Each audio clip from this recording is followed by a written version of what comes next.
Brought to you by Technopova Curve 5G. Discover new horizon. Israel पर Iran का भी अभी हमला, ये देखिए जवाबी कार्रवाई शुरू कर दी है। जवाबी हमला ईरान की तरफ से 100 से ज्यादा ड्रोन से इजराइल पर अटैक किया गया। इजराइल ने ईरानी हमले की पुष्टि भी कर दी है। ईरानी ड्रोन को मार गिरा रहे हैं, ये आईडीएफ की तरफ से, इजराइल डिफेंस फोर्स की तरफ से बताया गया है। तो पहले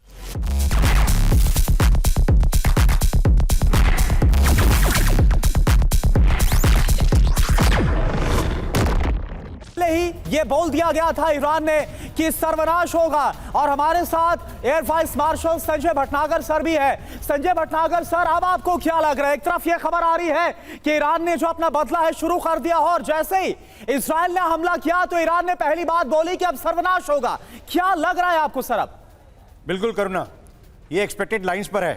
ओनली थिंग इज ईरान ने रिटेलिएट करना है, लेकिन किस समय करेगा वो एक देखने वाली बात थी। तो ईरान ने डिसाइड किया है इमीडिएटली फर्स्ट अपॉर्चुनिटी पे, जैसे ही उसने अपने कमांड सेंटर्स को, जो मिलिट्री लीडरशिप को एक तरह से दोबारा सजोया, उसके बाद उन्होंने अटैक करना इमीडिएटली शुरू कर दिया है। फर्स्ट अटैक ये वेव्स में होगा, ये काफ़ी दिन चलेगा मेरे को लगता है। और उसके पास अभी सिर्फ ड्रोन्स की खबर आ रही है। आई एम श्योर उसके पास मिसाइल्स हैं जो करीब 300 से 800 किलोमीटर की रेंज रखती हैं, वो भी इस अटैक में शामिल होंगी। जी, आगे वाले कुछ घंटे देखने लायक होंगे। बिल्कुल। और देखिए इस बीच एक और अहम खबर, ईरान के सनंदज में कोहराम की खबर है। मिसाइलों की बौछार से यहां पर हड़कंप मचा हुआ है। ईरान का डिफेंस सिस्टम यहां पर फेल हुआ है। इजराइल की मिसाइलों ने डिफेंस सिस्टम को भेदा। सनंदज में इजरायली स्ट्राइक से जो तबाही मची है उसकी तस्वीरें आपको दिखा रहे हैं, हमले की तस्वीरें आपको दिखा रहे हैं। और देखिए इजराइल के हमले को लेकर एक और बड़ी खबर। इजराइल के मिसाइल हमले से ईरान की राजधानी तेहरान दहल उठी। हमले में ईरानी मिलिट्री साइट पूरी तरह से तबाह। ये देखिए आप, हमले में कई ईरानी कमांडर्स की मौत, जैसा हमने आपको बताया, सेना प्रमुख से लेकर आईआरजीसी चीफ की मौत हो गई है। 2 परमाणु वैज्ञानिक की मौत हो गई है। कई जो सेना के टॉप अधिकारी हैं, इनकी मौत की जानकारी मिल रही है।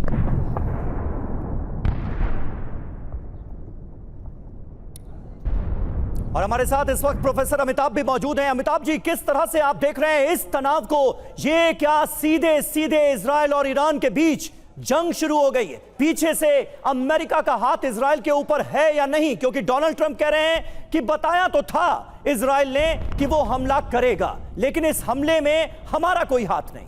देखिए, इजराइल और अमेरिका कहते हैं जॉइंट बाय द हिप हैं। कोई भी ऐसा काम इजराइल नहीं करेगा जिसमें अमेरिका की पूर्वानुमति या सहमति नहीं होगी। तो इसमें पूरी सहमति है। संडे को ओमान में स्टीव विटकॉफ और अब्बास अरागची, जो उनके फॉरेन मिनिस्टर हैं, उनकी मीटिंग होने वाली थी। ट्रंप साहब ने कहा है, कल भी अटैक सुनने के बाद भी उन्होंने ये कहा कि ये मीटिंग जारी रहेगी।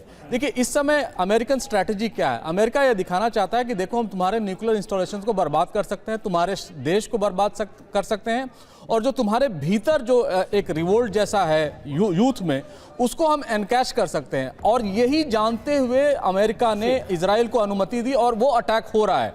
लेकिन मैं ये भी बता दूं, यहां पर अटैक मुझे नहीं लग रहा है ये 24 घंटे या 48 घंटे से ज्यादा चलेगा, क्योंकि ईरान ये रियलाइज कर लेगा कि किसी भी तरह न्यूक्लियर इंस्टॉलेशन को बचा नहीं सकता। बिल्कुल अमिताभ जी आपके पास फिर से आएंगे, वक्त बहुत कम है। मेजर जनरल ब्रिजेश सर, आपसे जानना चाहूंगा, जब परमाणु वार्ता कोई नतीजा नहीं निकला, क्या इस बात पर विश्वास करना मुमकिन है कि इजराइल ने अमेरिका को नहीं बताया, या फिर अमेरिका ने ग्रीन सिग्नल नहीं दिया इस अटैक से पहले? आपको लगता है यह मुमकिन है? करुणा, अक्टूबर 2023 से लड़ाई चल रही है, और तब से हम लोगों को लग रहा था कब ईरान के ऊपर में डायरेक्टली हमला होगा, इजराइल के द्वारा या अमेरिका के कहने पे इजराइल के द्वारा। वो घड़ी कल आ ही गई है। अब देखेंगे कि ईरान हमेशा प्रॉक्सीज के मदद से लड़ाई करता रहा है इजराइल के द्वारा। हिजबुल्लाह, हमास और हूती, और सीरिया का वो रास्ता था जहां से वो हिजबुल्लाह को directly arms, ammunition, weapon supply कर सकता था। मगर पिछले 1.5 साल में काफ़ी चेंजेस आई हैं। इजरायली ने चुन चुन के हमास की लीडरशिप को बर्बाद किया है। बिल्कुल सही आप कह रहे हैं, को खत्म किया है। बिल्कुल सही आप कह रहे हैं। हमास के चीफ इस्माइल हानिया को तो इसी तेहरान में मारा गया था। हसन जैदी तेहरान से इस वक्त हमारे साथ मौजूद हैं। इजराइल एक तरह का हसन मैसेज तो देता हुआ नजर आ रहा है कि वो जो चाहे कर सकता है ईरान में। देखिए, इसराइल अमेरिका के बगैर कुछ भी नहीं है, उसको भी मालूम है, अमेरिका को भी मालूम है। लेकिन अमेरिका साथ तो है ना इजराइल के। अगर देखा जाए, इसराइल जो है वो इस पूरे इलाके में, मिडल ईस्ट में, वेस्ट एशिया में हम सही अगर कहें जी। वो प्रॉक्सी है यूनाइटेड स्टेट्स का। आप देखिए, जो भी हरकतें कर रहा है वो जो है वो अमेरिका की मर्जी के मुताबिक बिल्कुल, होती है, बिल्कुल। और उसमें जो है अमेरिका की मर्जी के मुताबिक अगर नहीं हो तो वो इजाजत ही नहीं देगा, और भी रोक चुका है। अलबत्ता जब भी ये होता है कि अगर अमेरिका ज्यादा दबाव डालता है तो अंदर वहां पे कुछ और मसाइल शुरू हो जाते हैं, जो ज़ायनिस्ट लॉबी है, ये सब है, पैक और ये सब है। अगर उन सबको भी हम नजरअंदाज कर दें तो हम लोग ये देख सकते हैं कि वहां पे ये जो प्रॉक्सीज का जो लफ्ज इस्तेमाल हुआ है, ये मेरे ख्याल में इसराइल के लिए उसको ज्यादा जेब देता है, उसके लिए ज्यादा बेहतर है ये लफ्ज। लेकिन ईरान का प्रॉक्सी हमास, और हमास ने इजराइल पर हमला करके कहीं ना कहीं इस तनाव की शुरुआत की, इससे भी तो इनकार नहीं किया जा सकता। देखिए, हमास ने कब शुरू किया है? 1947 में ये सिलसिला शुरू हुआ है।